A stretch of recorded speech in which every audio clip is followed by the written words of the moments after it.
Of course, we all remember Governor Dean as an exciting and compelling candidate for the presidency, who was one of the first national leaders to make the point that we have, as people who want to keep good jobs in this country, got to figure out how to make sure that healthcare doesn't weigh down businesses and doesn't create situations when more and more working people are excluded from healthcare. He went from raising those important points and making that argument to being elected the leader of the Democratic National Committee, and he did a lot of work in states like Ohio and around the country that put in place the changes that happen in politics that allowed this debate to happen now. In no small part, Governor Dean has contributed both to the ideas and the passion, but also the hard work in communities and in politics to create this opportunity. I'm very pleased to welcome Governor Howard Dean to speak.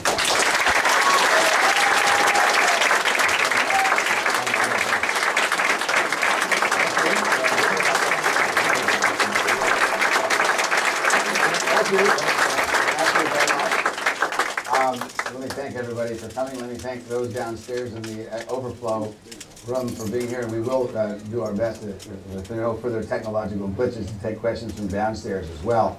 And also let me thank the folks who have spoken, particularly the folks who are having trouble with their health insurance. I'm going to take, I hope, no more than 15 minutes. I'm going to aim for 10 to explain why we need to get this done, and then spend the rest of the 45 minutes or so taking comments, questions, and so forth. President Obama is president of all the American people, not just the people who don't have insurance. And one of the things I like about his bill is this is something that has to be done for the whole country. Let me explain why. We have a system of health care in this country where the costs are going up 2.5 times the rate of inflation.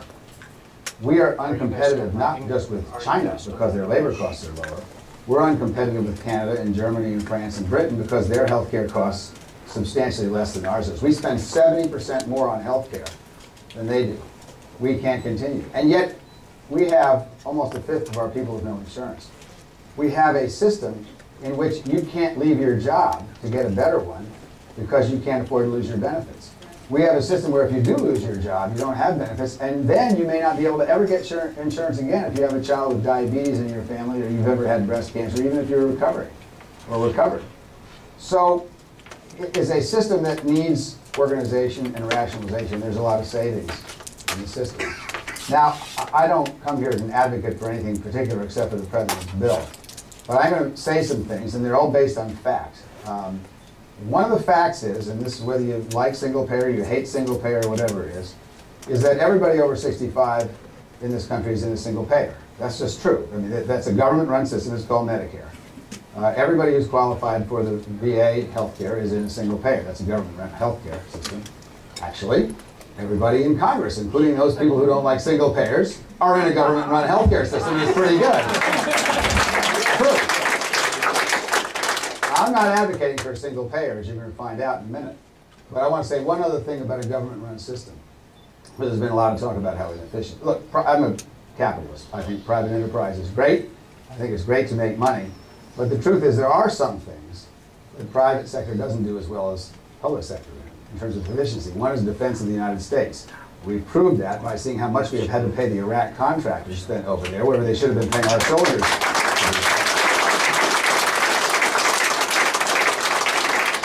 And the other is health care.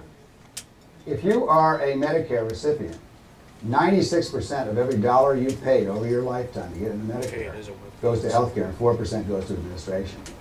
If your health insurance is through a non-profit health care private insurance company, then 88% of your dollars get spent on health care and 12% gets spent on administration. If you are the recipient of health insurance from a very good health insurance company in the private sector, 80% of your dollars go to health care, 20% goes to overhead and administration. Why? Because they have to pay their investors, and they pay huge CEO salaries. And the guy that runs, or the gal that runs this, the gal that runs Medicare gets probably a couple $100,000. But compared to 20 million, we're getting a pretty good deal.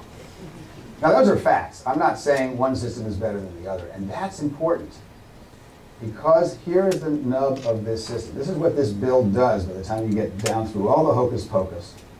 And if I advertise for my book, you should go get it. It's Howard Dean's Prescription for Real Healthcare. But it does explain it does explain the system in plain language with real facts. Because I think we ought to have this discussion based on facts and not whether you believe in this or you believe in that. Here is what this bill essentially does. It says a lot of people in this country have employer-based health insurance, and they like it, and they should be allowed to keep it. But there are a lot of people who either don't have health insurance or can't get health insurance, or they've lost their job and now they're really struggling, who would like to have health insurance. And we will give them the choice.